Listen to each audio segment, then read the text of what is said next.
네, 여러분 안녕하세요. 반갑습니다. 노무사 단계 유쾌한 노동법 임재진 노무사입니다. 오늘은 시험 직전 꼭 함께 리마인드 하고 싶은 판례 그 세 번째 매우 간단한 판례인데 우리가 모르면 쓸 수 없는 판례죠. 작년에 중간 수입 공제 문제와 마찬가지로 꼭 알아야지만 정확하게 답을 쓸 수 있는 판례 가져왔습니다. 이 판례를 보시면 일단 이 판례 얘기를 하기 전에 이제 여러분들 터널 끝에 다 오셨습니다. 조금만 더 버텨내시고 조금만 더 견뎌내시기 바랍니다. 강력하게 응원드립니다. 그 누구보다도 시험 실패 경험이 많은 제가 웃어서 죄송해요. 네, 제가 옛날 생각하니까 웃는 게 아닙니다. 여러분들이 얼마나 힘든지 그 누구보다도 더 잘 알고 있기 때문입니다. 터널 끝에 다 오셨으니까 끝까지 버티고 조금만 더 힘을 내시기 바랍니다. 화이팅입니다. 자, 그러면 요 판례를 보시면 2023년 판례요. 그럼 이제 우리가 올해 시험 보기 전에 한 2년 거의 2년 전에 나온 판례다. 올해 시험 문제에 나올 가능성이 없지 않아 있다. 그런 가능성이 있다. 그래서 가져왔습니다. 판시사항을 보시면 연차 미사용 수당 여기 보이시죠? 연차 미사용 수당 청구권에 적용되는 소멸시효 기간은 3년이다. 임금의 소멸시효 기간과 같다. 이거는 외우기가 쉽죠.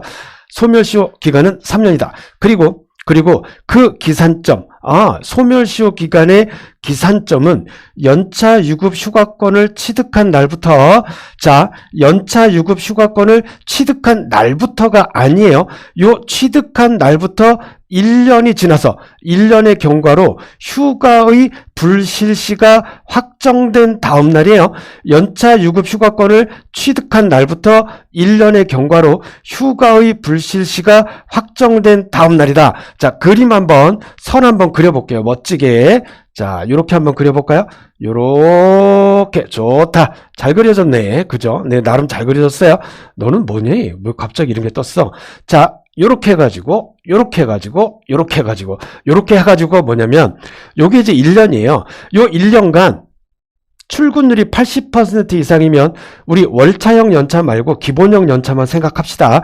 그러면 기본형 연차 15개가 생긴다. 가산일수 생각하지 마시고 기본형 연차 15개가 생기는데 그 15개가 요 다음날 생기죠. 이렇게. 그럼 여기서부터 이제 1년을 또 이게 1년이라고 봐요. 1년 동안 사용할 수가 있어요. 그러면 연차 유급 휴가권을 취득한 날부터 1년의 경과로 1년이 이렇게 지는 거예요. 그쵸? 1년의 경과로 휴가의 불실시가 확정된 요 다음 날부터 뭐가 요 소멸시효가 3년 소멸시효가 기산한다 이거예요. 아시겠죠? 그런데 우리 원심은 소멸시효가 이때 기산한다고 본 거죠. 이때 기산한다고. 우리 대법원은 아니다. 이때 소멸시효 기산점이 된다. 이렇게 판시를 한 겁니다. 어렵지 않죠? 자, 그렇다면 위로 이렇게 살짝 올라가 볼게요. 판결 요지 간단하지만 제가 뭐라고 그랬어요? 간단한 판례지만 모르면 쓸 수 없는 판례다. 자, 근로기준법 제60조에 정한 연차 유급 휴가권을 취득한 근로자가 휴가권이 발생한 때부터 1년 이내에 연차 유급 휴가를 사용하지 못하게 됨에 따라 발생하는 연차 휴가 미사용 수당도 그 성질이 뭐다? 임금이다. 이거 꼭 써주셔야겠죠?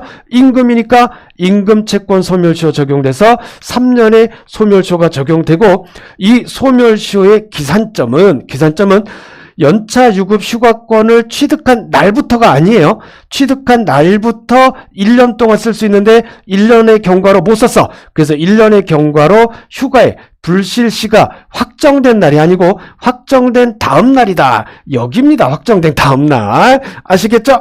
자, 그러면 또 다음으로 한번 넘어가 봅시다. 오케이. 다음 페이지로 가면 되겠네요. 다음 페이지에서 우리가 볼 거는 이 페이지에는 없다. 그러면 3페이지에는 우리가 볼 게 있느냐? 보겠습니다. 있다. 자, 여기부터 보겠습니다. 근로기준법 제60조에 정한 연차 유급 휴가권을 이렇게 그 성질이 임금이다. 연차 미사용 수당도 한 번 더 복습하는 거예요. 3년의 소멸시효 적용된다. 또 복습하는 거예요. 왜냐하면 잊어버릴 수 있기 때문에 그 기산점, 요 소멸시효 기산점은 연차 유급 휴가권을 취득한 날부터 기산되는 게 아니고 1년의 경과, 연차 유급 휴가권을 취득한 날부터 1년의 경과로 그 휴가가 불실시, 휴가의 불실시가 확정된 다음날, 오케이, 이때부터 소멸시효가 기산된다.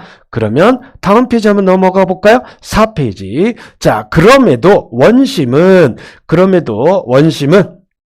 볼게요. 원심은 뭐라고 했냐면, 원심은 2014년 7월 21일부터 2015년 7월 20일까지 1년이네요. 그쵸? 이렇게 1년이에요. 1년까지의 근무기간에 대하여 발생한 연차유급휴가 미사용에 따른 연차휴가 미사용 수당 청구권은 뭐 금액은 중요한 게 아니니까 그 소멸시효가 연차유급휴가권 취득일인 2015년 7월 21일, 요 취득은 1년이 된 다음날 취득하니까 2015년 7월 21일 취득하잖아요. 근데 소멸시효가 미사용 수당의 소멸시효가 이때부터 진행한다고 그랬어요. 그래서 소재기한 2019년 3월 15일 이전에 시효가 완성된 거다. 그러면 이때부터 진행됐으면 보세요. 자, 2018년 욕한 거 아니에요. 그러면 2019년, 자, 이 사건 소재기일인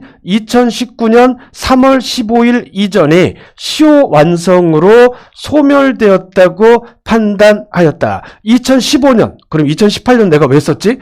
그래도 뭔가 이상했어. 정신 나갔나 봐. 그죠? 자, 보세요.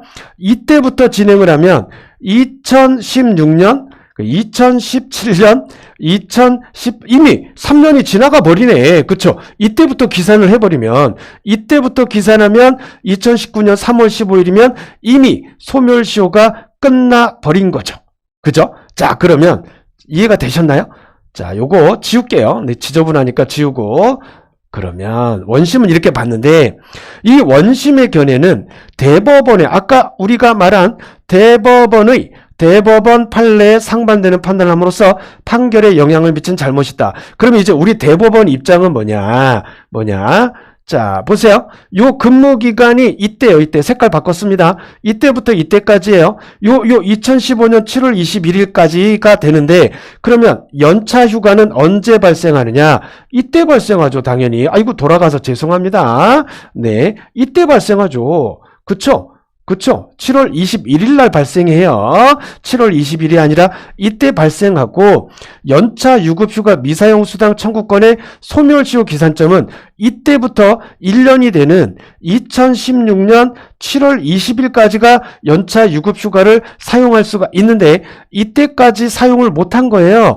연차 유급휴가 사용 불실시가 확정된 다음 날이니까 요 20일의 다음 날, 2016년 20일의 다음 날, 요 21일부터 소멸시효가 기산을 한다. 그러면 3년이 되면 2017년 7월 20일, 그 다음에 2018년 7월 20일, 그리고 2019년 7월 20일. 그러면 요 3월 15일에 다시 갑니다. 위로. 소재기를 언제 했느냐? 이때 했잖아요. 2019, 아이고, 정신이 없네. 2019년, 색깔 바꿔볼게요. 정신 없으니까. 2019년 3월 15일 소재기를 했잖아요. 그죠? 그러면 우리가, 여기 보세요. 2016년 7월 21일부터 2016년 7월 21일부터 소멸시효가 기산하니까 요렇게 1년, 요렇게 2년, 요렇게 3년. 그쵸? 근데 이 3월 15일이면 소재기한 이 시점에 소멸시효는 만료되지 않았다. 이 얘기입니다. 어렵지 않죠? 좋아요. 자, 그러면 여기까지 하고, 오늘은 좀 짧지만 모르면 못 푸는, 다시 강조하지만 작년에 중간수입공제 문제에 나왔던 것처럼 모르면 풀 수 없는 식은땀이 줄줄줄 흐르는 그러한 내용이기 때문에 간략하지만 짚어드렸습니다. 요거 하다가 얘가 이렇게 자꾸 움직여서 죄송해요. 네, 새로운 프로그램에 좀 더 익숙해지도록 하겠습니다. 터널 끝에 다 오셨습니다. 끝까지 불꽃처럼 뜨겁게 버티고 또 버텨내시기 바랍니다. 감사합니다. 임재진 노무사였습니다. 제가 이렇게 설명한 내용이 조금 이해가 안 가시면, 또는 이상하다 그러면 제 카톡 채널 유쾌한 노무사로 질문을 해주시면 감사하겠습니다. 감사합니다. 화이팅입니다.